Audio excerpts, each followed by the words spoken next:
Welcome to the Loft for the final session in the Loft today. You guys are in for a treat. Stephan actually wrote the book on SEO. You can't say that about too many people. So, for those of you that don't know, today we have been talking about cool personal facts related to movies and TV instead of boring bios. So, Stephan's favorite TV show, Stargate Atlantis. Favorite book, The Diamond Age. Favorite band, Everything But the Girl. And favorite movie, The Matrix. So here we go. All right. Hey everybody. How you doing? Yes, I love getting audience interaction. That's awesome. Thank you. So what I'm going to go through is not just how to hire an awesome SEO, but an awesome employee or contractor in general. Because I think all of you could benefit by having some staff person that you can delegate to, right? Okay, so here we go. So you've heard that I kind of wrote the book on it, but I only co-wrote it. I do have some great co-authors. This is the Art of SEO. And this is my little book. I solo authored this one called Google Power Search, which is how to find anything in Google. Any SEO needs to know how to do power search tips, query operators that are kind of out of the ordinary, right? So that's a really helpful one. And then finally, social e-commerce, which is all about how to leverage social media for online sales. So who wants a copy of this book? Anyone? Like, who really wants a copy of this book?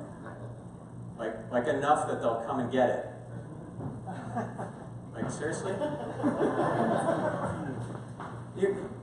Okay, you get it, and you're just strolling over it. Okay. Somebody could have moved and gotten a free book. Okay. Well, that chance is over with. Maybe you'll get another chance. Now you're done. You're done. But if you tweet some awesome tweets, maybe the best tweet might get a free book. Okay, so question for you. Are you in the market to hire an SEO employee, contractor, or agency? Who's looking for an employee? Okay, who's looking for a contractor? Who's looking for an agency? Okay, so the fewest for agency. You're in the right place. But you'll all benefit. This is all going to be really beneficial because you can apply these steps to hiring any contractor, any vendor, agency, part-timer, full-timer, doesn't matter. So it's a 7-step process. We're going to start with getting the garden to weed itself. Because we get a lot of weeds coming and contacting us and saying, hey, we want your business, or we want you to hire us, right? You put a job advert out, and it's a bunch of garbage inquiries coming in. They didn't even read the job advert. It's really irritating, right? Anyone have that same problem? Yes. Okay. So we're going to get the garden to weed itself. And my little analogy here is the rock band Van Halen. David Lee Roth had this really complicated contract that required, for example, M&Ms that had all the brown M&Ms taken out. So if he got into his dressing room and there were brown M&Ms in the bowl, he'd be very upset. You'd think, wow, what a prima donna, right? No, it was actually very strategic. Because if in the contract they didn't bother reading that fine print and following through on that, then there were probably lighting mistakes that they made because they, at the time, had the most complicated lighting setup of any rock band. And somebody could get really injured if it was not set up right. And so he'd find the brown M&Ms and then he'd go check out the lighting. And sure enough, there'd be errors. There'd be screw-ups. So we're going to basically set up our candidates that are going to be seeing our job advert, the good ones, to get through this process, and the bad ones to weed themselves out of the process. How do we do that? Well, we create a job posting that is so freaking genius, I just have to high-five myself, right? It's awesome. So here's what we're going to do. We're going to, for example, create a riddle. We're going to tell them to voicemail us instead of email us. Why would we have them send us a voicemail or leave a voicemail? Well, there's multiple reasons. One is that they're probably not going to follow directions. And we don't want them. If they can even follow directions on the initial stage while they're trying most to impress us, imagine what happens after they've secured the position. And the cost is like just crazy expensive for a wrong hire. What is it, 1.5 years of their salary or something like that? It's not good, right? So we want to avoid that pain by doing our homework up front and making them jump through some hoops. Is this making sense so far? Right, so what are we going to ask for in the job advert? We're going to ask them to leave us a voicemail. And what can we tell from that voicemail, assuming that they followed directions? If they didn't, they're out. If they emailed us instead, they're out. But if they did leave us a voicemail, let's say that there is a lot of noise in the background.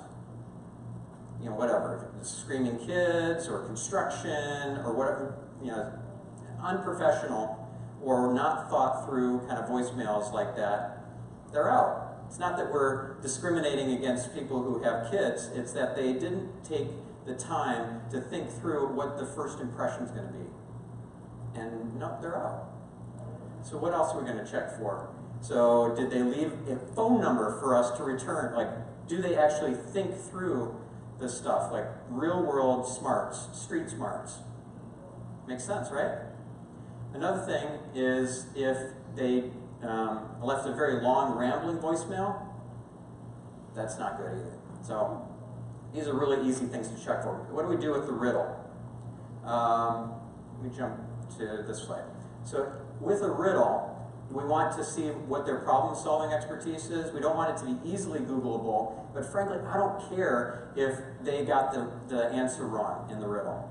Right? So one example of a riddle might be there's a policeman, a child, and a convict. They're all trying to cross the river, and you can't leave the convict alone with, well, you can't leave the convict alone at all. You can't leave him with the child, et cetera. And the boat only takes 2 people at a time. How do you get all 3 across the river? That's an easily Googleable answer. So come up with some weird permutation of that. Right? So there's a frog, and then there's a whatever scorpion, and there's a child, and they're all trained, whatever, you know? So figure out something that is not easily Googleable that they have to do that thought process with, and then have them show their work. Most of the time, people will not follow the directions, and it's super frustrating as the person who screens all the candidates to go through all this and see all these people who didn't follow directions. But we care about attention to detail, right? SEOs need to be very detail-oriented. So what do we do now? Well, I don't like doing that screening process, so I delegate it. I have a team of virtual assistants, and I have different places where I advertise, including Craigslist. Surprisingly, Craigslist can bring you great candidates if you have a killer ad. So I put AdWords out into different cities. I prefer cities that are college towns, that you do have to pay the money in order to post the ad. Smaller cities, you don't have to pay a fee, but larger cities you do with Craigslist. So I'm happy to pay the fee and not have so much noise. And that's another thing too, is the signal to noise ratio, that's what you want to be really high. Does that make sense so far? Right, so when we get these high signal to noise ratio because all these people are out because they didn't follow the directions, or they didn't show their work, they didn't put this thought into the job application process, is fantastic for us because we don't have to waste our time with a whole bunch of first interviews. And by the way, I don't even do my own first interviews. I have my assistant do the first interview. So we'll get to the first interview in just a minute. So delegate the screening. You could, instead of a riddle, have a test assignment. What would be an example of a test assignment? Okay, so this is an actual question I'm asking you. Audience participation time. What is it? Audit a site. Audit a website. Perfect. So what exactly would you have them do if this is going to be like a screening question, right? Or something that you're going to,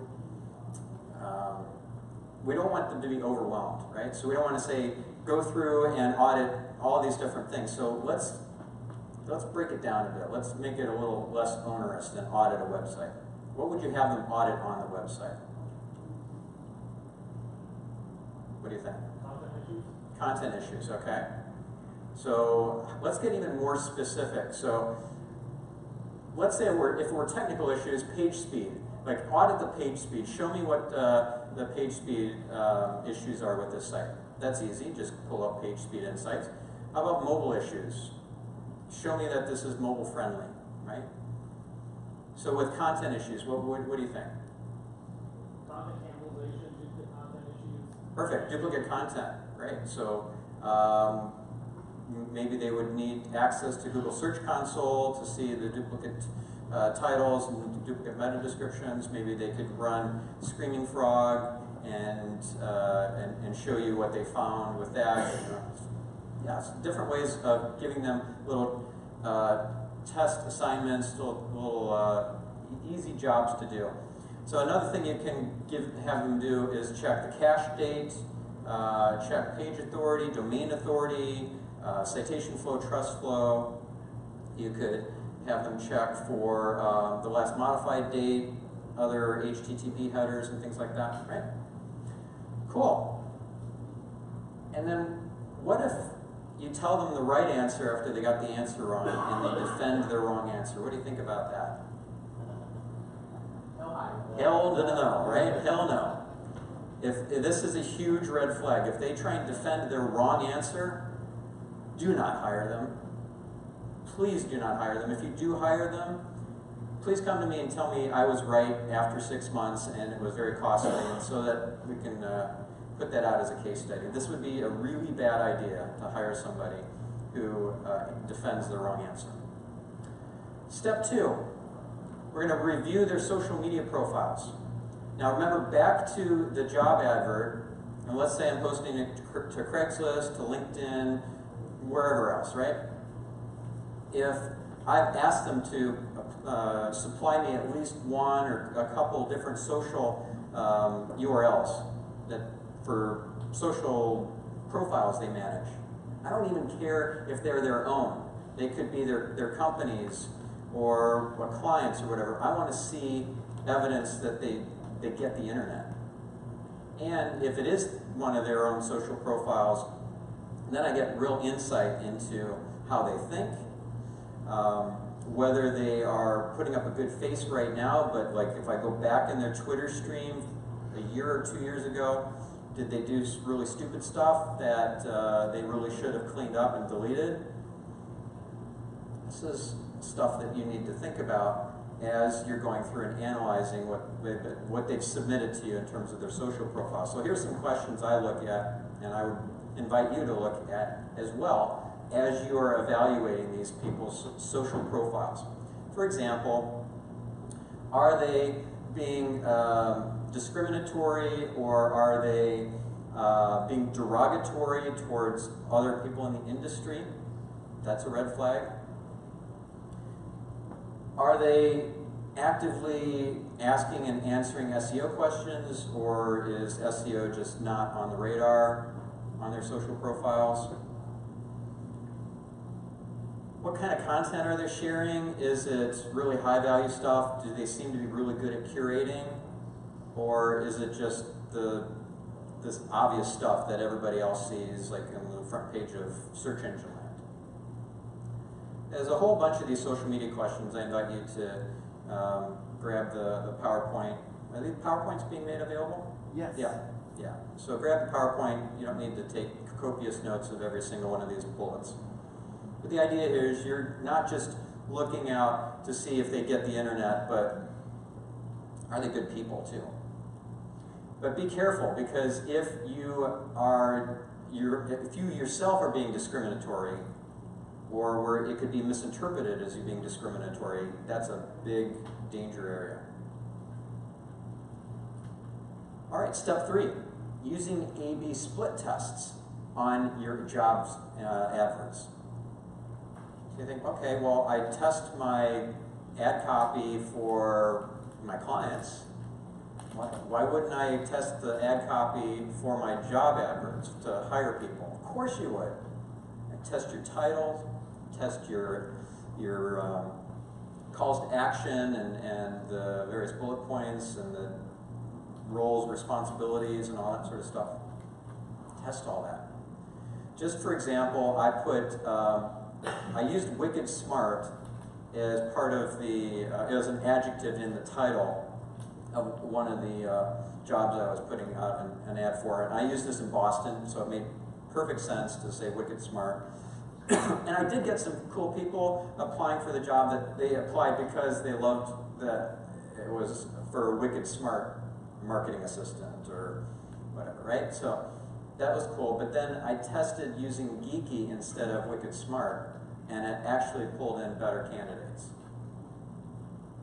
I wouldn't have known that if I hadn't been doing testing.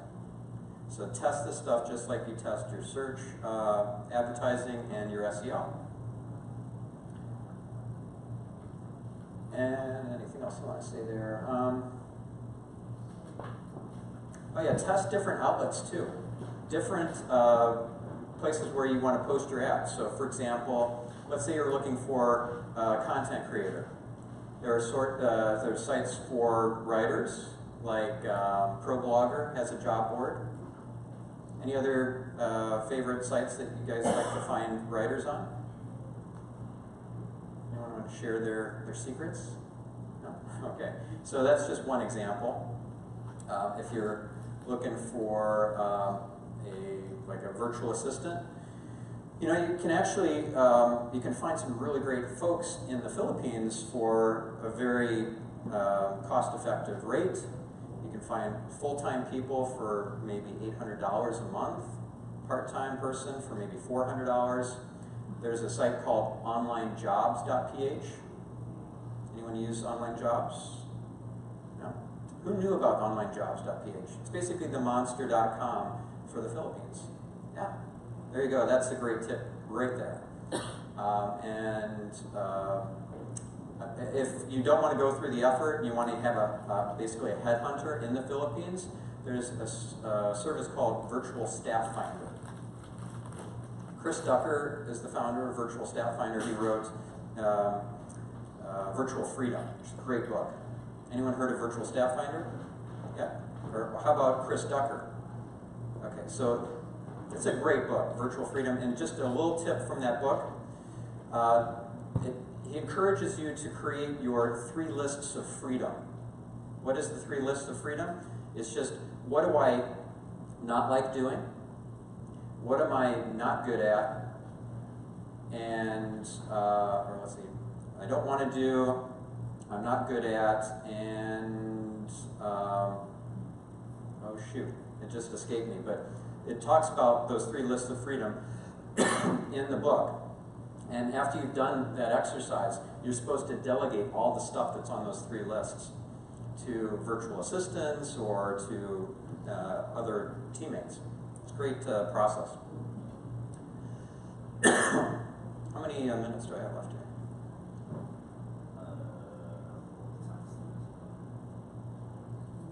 I don't want to run out of time. Step 4 is using trick questions in the interview process. Okay, cool. So what sort of trick questions? Now this is not to trick the qualified candidate. This is to trick the posers and the charlatans, people who say that they know SEO but they don't. Alright, so here's what you're going to do. Because in the first interview, we're not going to bring in an SEO expert to screen these people. It's too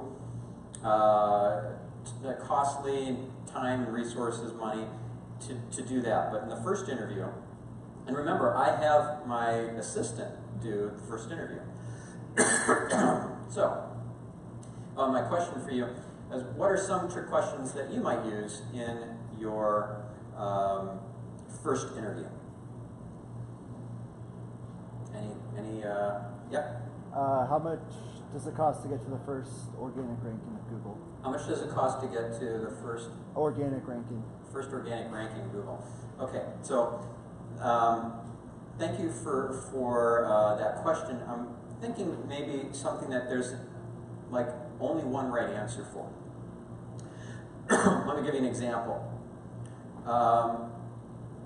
Tell me your process for optimizing meta keywords.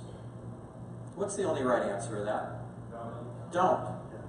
And in fact, I want them to say meta keywords never counted in Google. I don't want them to, I want to kind of lead them on, so please elaborate, what do you mean by don't? It's like, well, they don't count as much as they used to. And they never counted in Google. Google went on record to say this back in like 2009 on this Google Webmaster Central blog. We just have never counted meta keywords as a positive ranking signal. So if they say anything other than, what are you talking about? They never counted. Trick question. There's only one right answer. Any other thoughts on trick questions? Yeah? How long does it take to rank? Okay, so what would be the only right answer for that? It depends. Okay, so that's a Matt Cutts answer. Yeah, so that's not quite the kind of trick question. So let me give you a few other ones. So what's your, how much influence does a meta description have on rankings? Okay, so there's only one right answer and there's 0 influence. It's only an influence on the click-through rate.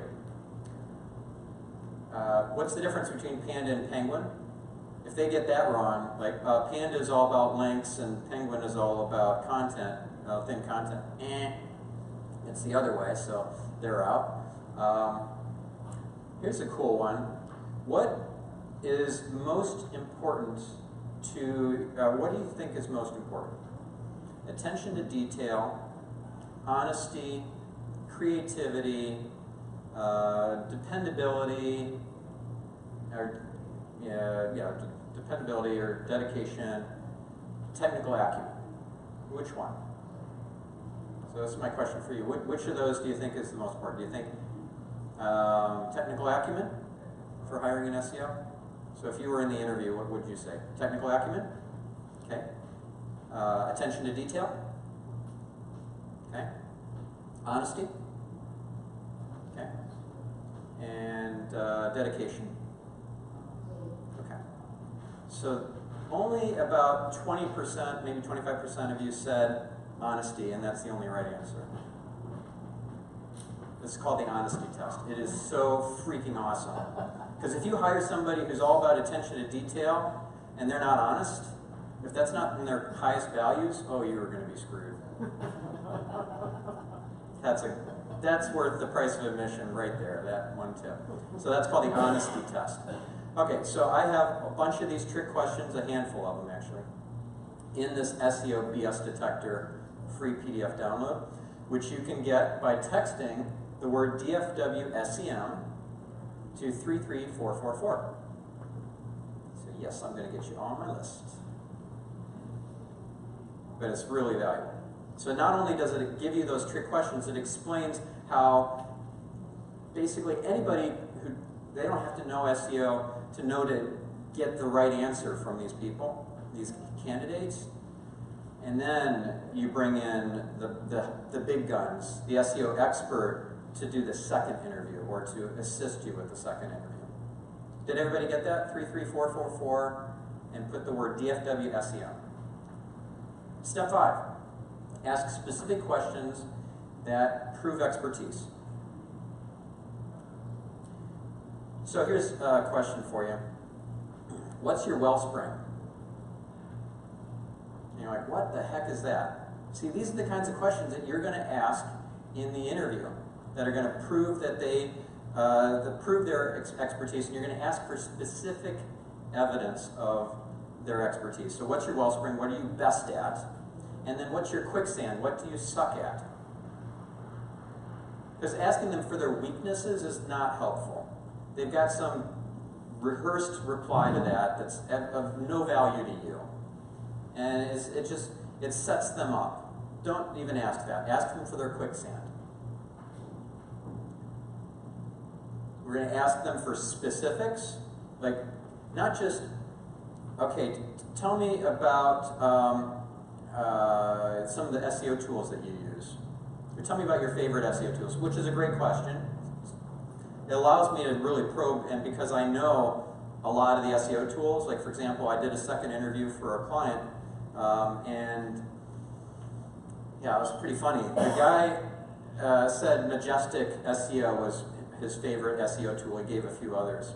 And so I just asked a probing question about it. Well, tell me about Majestic SEO. First of all, the red flag had already gone up because it's now called Majestic. And I asked him, what's that metric in Majestic SEO that measures importance or whatever? And he's like, AC rank. He just blew it. Because AC rank was deprecated years ago and replaced by citation flow and trust flow. So if this is his favorite SEO tool and he has not been on it for a couple of years, yeah, he's not a real SEO.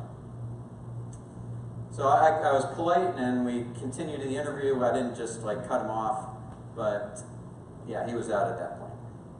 So get specifics, and when you're developing an opinion about somebody, ask for contrary evidence. Like, oh boy, this person seems like they're really lazy, like they're going to cut corners. So ask for contrary evidence. Like, tell me about a time when you were so focused on getting the goal that you went through all of the steps and you did everything possible. Like, you didn't miss a single detail. And you were less driven to get the result. Give me an example of that. And have them kind of walk you through a situation. And also keep your mouth shut, because the person who talks the most in the interview loses. The person who talks in the interview the most loses. So you need to be the person who wins that interview, and the candidate's trying, if they're smart, they're trying to get you to do most of the talking. But no, they've got to do 80% of the talking. Ask them about their link building philosophy, like tell me about how do you outreach, what would you say to an influencer that you're sending an email to, on it's a cold contact, you've never spoken to them before. What kind of outreach campaigns are you doing for clients, etc. Give me some specific examples, tell me about some successes and failures.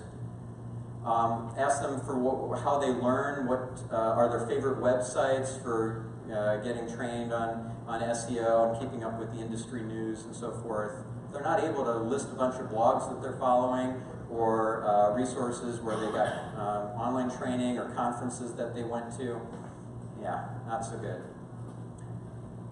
Step 6, the second interview. So now you can bring in an expert and have him or her do the second interviews or assist with the second interviews. That's really, really powerful. And then finally, step 7 is confirm the fit during the interview process, during the trial period, because if you hire somebody and the barrier is low for you to get rid of them, you're not hiring them immediately as a full-time employee, you give them some trial assignments, two-week trial period or whatever, or a trial project to work on before you commit to a long-term arrangement. Oh, you're going to be in such better shape, because people might interview really well, but then they suck at the actual doing the work process. Yeah. You pay them during that trial period? Yeah, you absolutely pay them during the trial period. Yeah. So I have somebody in the trial period right now as a content writer for me, and we just gave her a couple of trial assignments to work on, and we're paying her the rate that she had asked for. Yeah, or almost the rate that she asked for. So that's.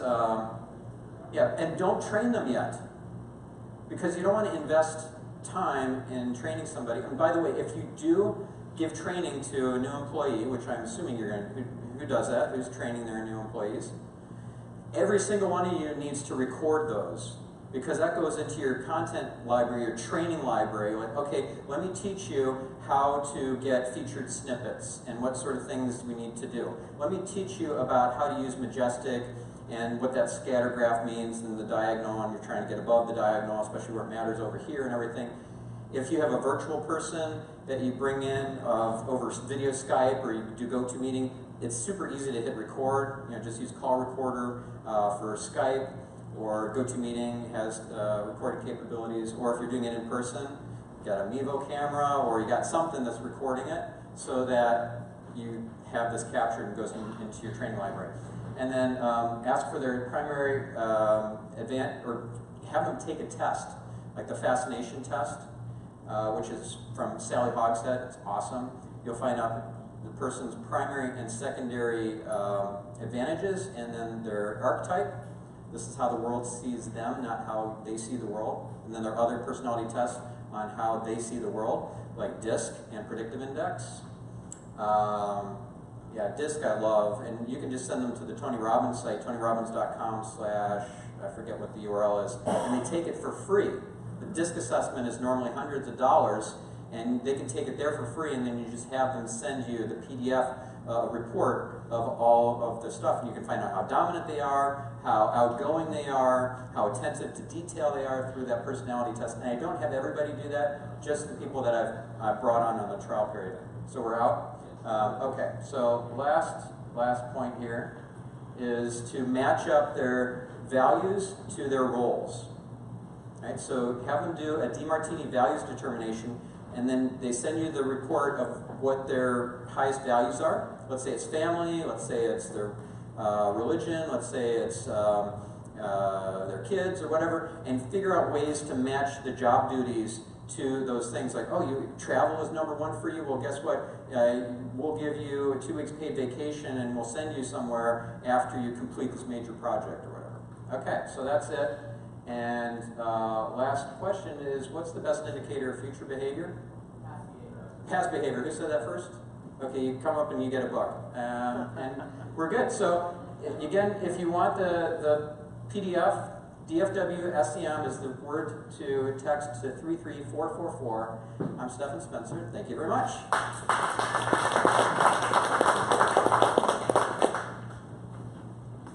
Alright, we gotta hustle because the keynote starts in a little bit less than 7 minutes down in the main room.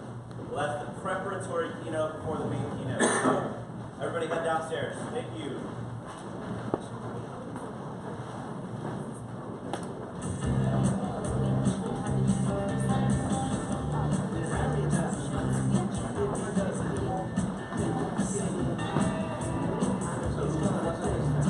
Oh, you already got it.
How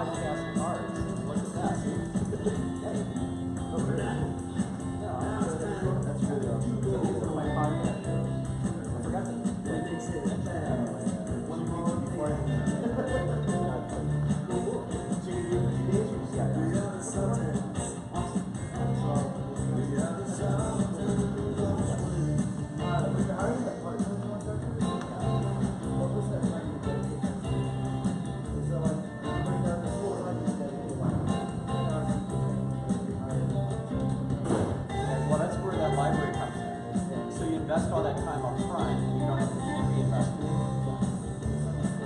Because even if it's somebody that I think has high potential, but they're only available 20 hours a week, I'm going to give them 100%. I'm going to give them like my focused attention. I'm going to be present. I'm going to share high value stuff with them, and not just like the really rinky-dink things. And then that's all recorded, so I can use it again if that person leaves after 6 months or whatever it was once. So like up front, do you like work all the like your main person teacher?